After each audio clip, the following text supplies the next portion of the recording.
یا ایھا الذین آمنوا، اے ایمان والو، ان تتقوا اللہ یجعل لکم فرقانا، اگر ڈرنے لگو اللہ سے دے دے گا تم کو فرقان۔ فرقان ما یفارق به بین الحق والباطل، جس کے ذریعے حق و باطل کا امتیاز ہو، صلاحیت، قوت فیصلہ، حق پرستی کا جذبہ۔ یارا پتہ نہیں کدھر چلے جائے، ہر طرف مولوی اختلاف کر رہے ہیں۔ اتقوا اللہ، اللہ سے ڈرو، تقوی پیدا کرو۔ ڈاکٹروں میں بھی اختلاف ہے، ایک کہتے ہیں السر ہے، دوسرا کہتے ہیں کینسر ہے۔ پھر آپ نے تو اپنے آپ کو گاڑی کے پہیے کے نیچے کچلا نہیں ہے۔ ہوائی جہاز کی لائنوں میں اختلاف ہے، کرایوں میں اختلاف ہے، سفر کے رفتار میں اختلاف ہے، پھر بھی آپ نے فلائی کا سفر ختم نہیں کیا ہے۔ گلہائے رنگا رنگ سے ہے رونقی چمن، اے ذوق اس چمن کا ہے زیب اختلاف سے۔ بہانے بنائے گا۔ اے ایمان والو، اگر تم ڈرنے لگے اللہ سے، یجعل لکم فرقانا، دے دے گا تم کو حق و باطل میں امتیاز کی صلاحیت۔ وَيُكَفِّرْ عَنْكُمْ سَيِّئَاتِكُمْ، اور دور کر دے گا تم سے تمہارے گناہ، وَيَغْفِرْ لَكُمْ، بخش دے گا تمہیں۔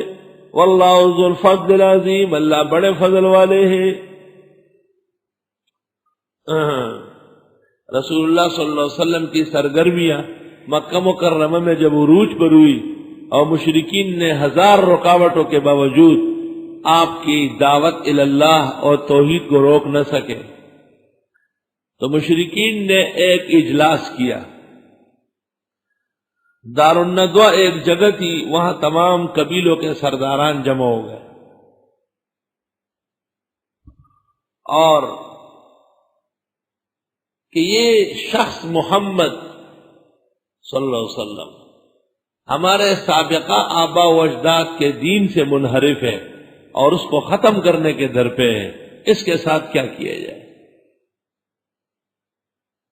ہر قبیلے نے تجویز دی،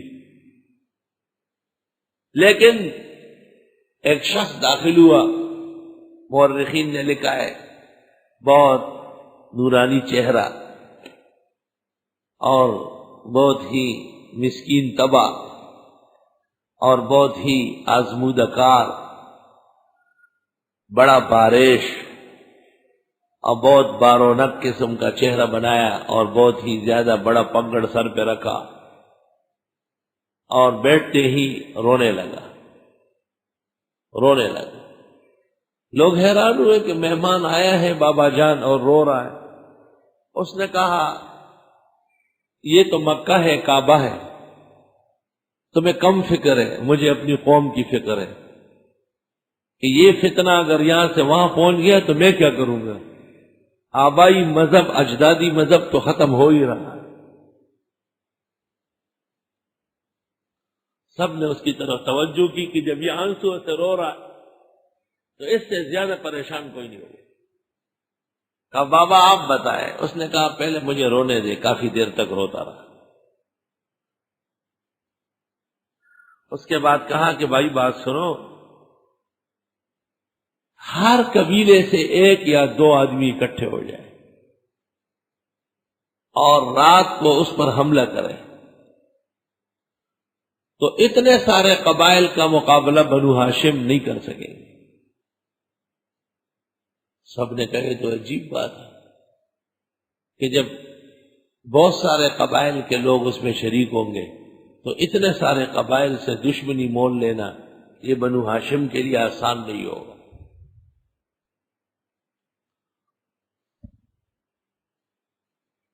یہ ابلیس آیا تھا انسانی شکل میں، نورانی شکل میں ابلیس۔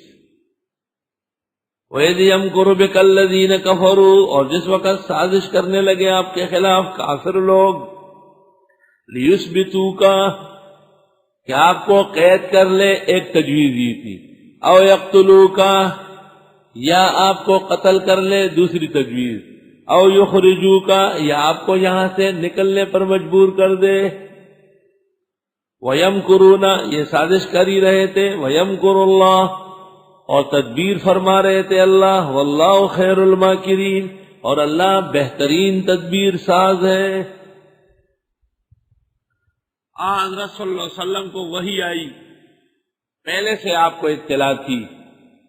آپ آدھی رات گزرنے کے بعد علی المرتضیٰ چونکہ داماد تھے اور گھر کے آدمی تھے، مکے والوں کی کچھ امانتیں ان کے سپرد فرمائی کہ صبح یہ حوالے کرنا اور پھر جب موقع ملے تو آنا۔ اور ابو بکر صدیق کے ساتھ انہوں نے راستے میں 2 اونٹنیاں کھڑی کی تھی، ایک اپنے لیے دوسری آپ کے لیے۔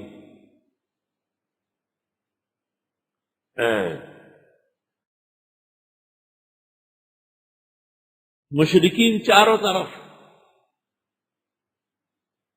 انتظار میں ہے کہ اب موقع پا کر کے ہم حملہ ہوں گے، اور ان کو اطلاع تھی کہ آپ نکلنے والے ہیں۔ آپ نے شاہت الوجوہ پڑھ کر ریت پر دم کیا اور ریت کو چھوڑا۔ وہ سب مشرکین کی آنکھوں میں پہنچ گئی اور سب اپنی اپنی جگہ سو گئے۔ بات آئی سمجھ میں؟ آپ بڑے آرام تسلی سے آئے کعبہ شریف، وہاں آپ نے طواف کیا اور کعبے سے خطاب کیا کہ مجھے آپ سے بڑی محبت ہے، لیکن یہاں کے لوگ مجھے رہنے نہیں دیتے، اس لیے اب میرے اللہ نے مجھے یہاں سے جانے کا کہا ہے۔ اور بعض کہتے ہیں کہ صرف آپ نے مکے کو خطاب کیا ہے۔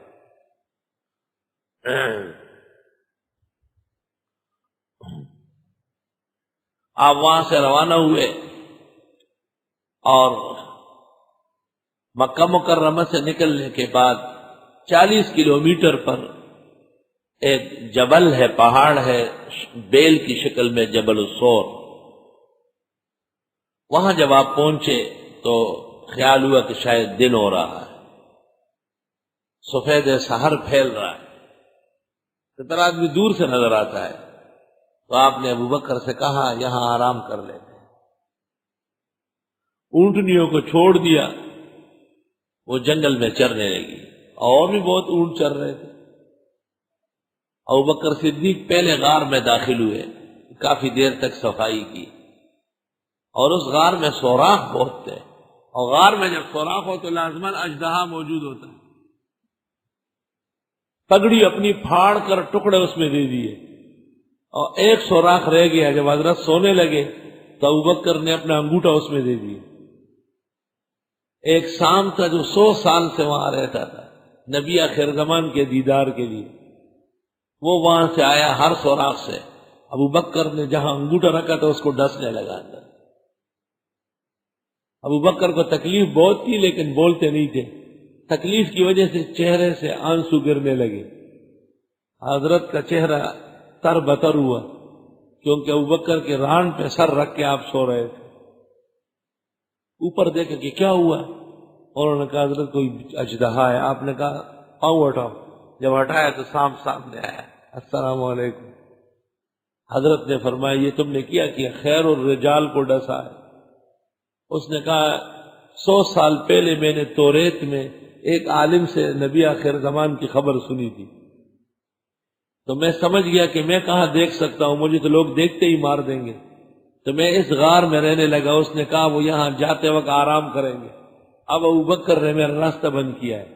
آپ نے اس پر لعاب لگایا اور ایسا ہوا جیسے کبھی آپ کو کسی چیز نے ڈسا ہی نہیں۔ اور ہر سال جب وہ موسم آتا تو ابوبکر کے پاؤں کا زخم ہرا ہو جاتا، آپ کے رال مبارک سے وہ ٹھیک ہو جاتا۔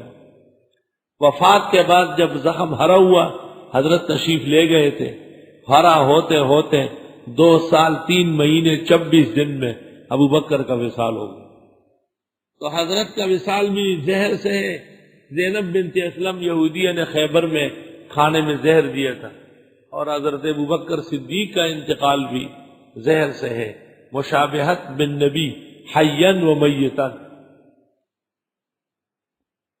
یہ تواریخ کے واقعات ہے، بعض مفسرین روح البیان وغیرہ نے نقل کیے۔